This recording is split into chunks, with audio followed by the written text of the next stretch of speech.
Alright, so the new all-black DualSense Edge Pro controller from PlayStation just came out. And I've been waiting for this one for a long time. I've already had the white one, but it was just something about having the all-black aesthetic to match my PS5 that I really needed. Once you take it out of the main packaging, you'll open up a nice, well-packaged, premium-feeling PlayStation box. Alright, so let's open the lid, take a look inside. First thing you come across is the controller inside of the shell. So let's just take this out. It's a nice high quality hard shell casing for your controller, especially like if you're traveling or something and you have little pieces and you don't want to damage your controller. You put it in this. Has little details of the PlayStation symbols right there, which is a nice touch. And let's just go ahead and unzip this and let's take a look inside. And the moment we've all been waiting for, the controller itself. As you can see, it's even still protected inside the hard casing. Let's go ahead and slip this off right here and look at that.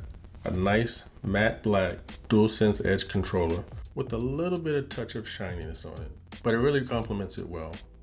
I gotta tell you, when you hold this in your hand, it feels a little bit heavier than your typical PS5 controller, but that's because it has a lot more things built into it. If you look here on the back, you can see where the paddles go. You have one for each side. It has a nice rubber grip right here, but I will warn you, the rubber can sometimes start to bubble over time. So you have right here on the back where you can shorten the triggers or keep it normal like a regular PS5, which comes in handy depending on the type of game you're playing.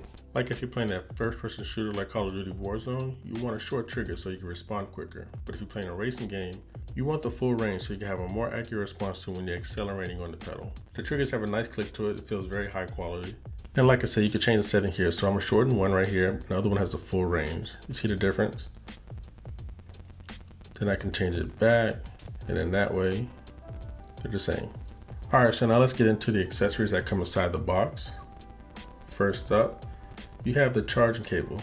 It's a nice high quality USB-C cable. Now for the regular PS5, this will plug it right to the front, but if you have a PS5 Pro, it doesn't have the USB-C A in the front, so you're gonna have to plug it around back. All right, so let's just put that back, and then we can get a close up on the triggers and the joystick replacements, or the paddles I should say.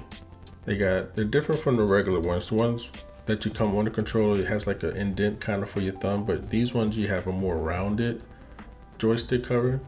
You have two short ones and two longer ones, depending on if you want more accuracy or whatever it is that you're doing. Personally, I've never used these, but I do play a lot of first-person shooters. See the difference here? One's shorter, one's longer. But because I play a lot of first-person shooters, I probably should give these a try. Maybe I could step my KD up in Call of Duty. All right, so let's put these back and let's take out these paddles right here. So these are more longer and more flush, where they're kind of in a more comfortable spot, I guess, for your fingers, where it's not much you have to reach for. But the other ones here, which are a little bit more like buttons, they sit a little bit higher up on the controller. So you still have access with your fingers, but you have to make a more intentional reach for it. So personally, when I use this controller, I had never used one before. So it was a little bit overwhelming for my head to kind of wrap my head around how to use it. So I actually started off with one paddle.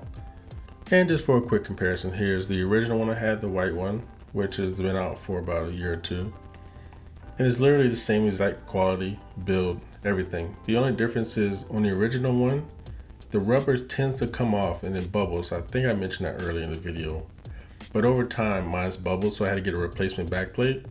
And that's why this one looks different than the other one. So I'm thinking about just going ahead and just replacing the backplate on a new one anyways, because I already knew what's gonna happen. But other than that, they're basically the same controller.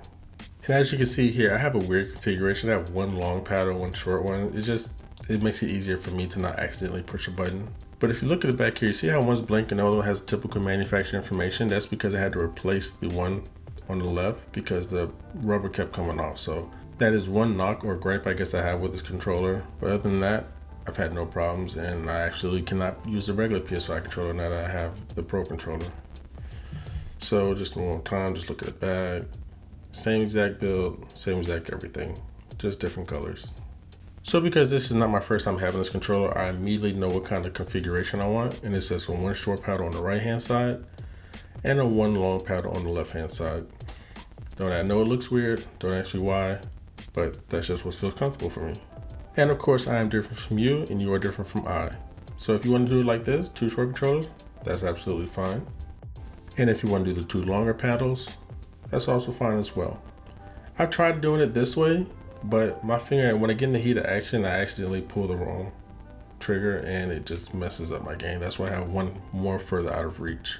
Just one more thing I forgot to mention. This piece right here, if you guys are wondering, is actually for your USB-C controller, so that when you charge it, it doesn't accidentally pull out. So you stick it in here, you clamp it closed, and then you take this part and you stick it in the top of the controller. Now if you see at the top it has lock and unlock, this is unlock where it can easily pull out. But you can put it in, click lock, and now it will not come out, no matter if you accidentally pull it or whatever. So it's just like an extra level of protection. And unlock, and there we go. Now I know that you've probably seen this in the video, but I just want to give you a quick close up here at the details. You can see all the PlayStation logos in the touchpad. It's a nice touch right there. And they also have all the symbols here on the actual triggers here, which provide a nice aesthetic while also giving you extra grip, like if your fingers get sweaty or something like that while you're playing the game. And again, one more time, the triggers here are very, very high quality. Got a nice click. And if anybody who plays PC or uses a computer, you know you can appreciate a nice solid click. Now the front of the controller has 2 function buttons. If you hold it down, you pull up this profile thing where you can have different profiles and button configurations for different games. As you can see, I have 3 different profiles. So if you look to the right, you'll see the button configurations for each of those profiles. So depending on the type of game that you're playing, this is where you can go ahead and set that up. Alright, so for the purpose of this example, I'm going to show you exactly how you can customize everything on your controller. So you can customize the button layouts right here. So all you have to do is just select the corresponding button to put on that trigger, and you can do the same thing for the other side. Or if you want, you can get really crazy and it reassign your whole entire controller. It doesn't just have to be the paddles. You can change literally everything. So just to make something weird here, I got R1 on the left, X on the right, even though I would never play like that, just to show you that you can put anything there. All right, so now the stick sensitivity dead zones. Okay, so where this can come in real handy is like if you're playing something like a shooting game and you're trying to like move and react to a certain movement, you can change the dead zone on it to have a more responsive or more delayed reaction to it. Again, it all depends on the type of game that you're playing. And then here you have the different types of curves when it comes to sensitivity. So for here, you have quick, which is better for quick movements and getting a fast aiming like in the Call of Duty. You have precise, which is for precise movements and more steady, slow aim, like if you're sniping. Steady here is for stable movement, smooth action. Digital here was the instant reaction for your fighting games, like Mortal Kombat. And dynamic, which is a versatile one. It's kind of like a hybrid of all of them. So you can change that. Then you have your dead zone adjustments, which I'm gonna be honest with you, I don't know too much about this, but from my understanding is it's also like a reaction or a delayed reaction to you pushing on the trigger. Then you have your trigger dead zones, which I'm assuming, I haven't really messed with this too much, to be honest with you. I just left it at 100. I don't know if lowering the number makes you can get a quick reaction, but it honestly feels like having it from 0 to 100 has a quick reaction to me. Just sitting here and messing with these examples here. But I would have to actually take it into a game and mess with it and, you know, maybe time the reaction time to it, which if you guys are interested, I could probably make a video on that, but I would need to get some feedback on that. But you can change the numbers from 0 to 100. And like I said, those are the trigger dead zone examples. You can go all the way literally to 1, which, I mean, you would think that would probably make it the quickest reaction. So I might have to actually try that in Call of Duty, because if I can go from just 0 to 1 and get off a faster shot, that could really transform my game. But we'll mess with that later. And this is just vibration intensity, weak, medium, strong, depending on what you're playing, racing or shooting. If you want shooting, you probably don't want the sensitivity. You're playing a racing game, you probably want that feedback. And then here's more like the intensity of the trigger effect. Another one's more vibration effect. And this is a quick video example of me hitting the jump button like you normally would, and then using the trigger without even having to touch the button. So where that can come in handy is you can keep both hands on the aiming without having to take a finger off to hit another function. So you can hit your drop shots better. you can do your bunny hops better, like if you're playing Call of Duty, which I play quite a bit of. So if you're in the Call of Duty Warzone, go check my streams out. I do that quite often. I play ranked. So yeah, that's it. One more thing I forgot to mention, that the price tag is pretty hefty. Price tag is $199. So it's not for everybody. For a casual player, maybe not so much. For a competitive player like myself, it enhances my experience, so it makes sense for me.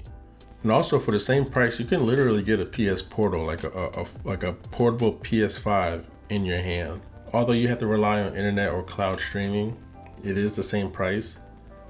So you have to weigh those options. It depends on what you're looking for as a consumer. But I also have a video about the PS Portal on my channel, so I'll go ahead and link that down below if you want to check that out. But let me know, are you planning on getting this controller or not? And if not, there are other brands out there. I just decided to go with PlayStation, a brand that I trust and know. I have not tried the other knockoff brands, or if you want to call it knockoff, but like the other brands, respectfully. Anyways, man, that's the video. I would appreciate it if you leave a like, comment, and even consider subscribing if you're into gaming, tech, or unboxings. Have a great day.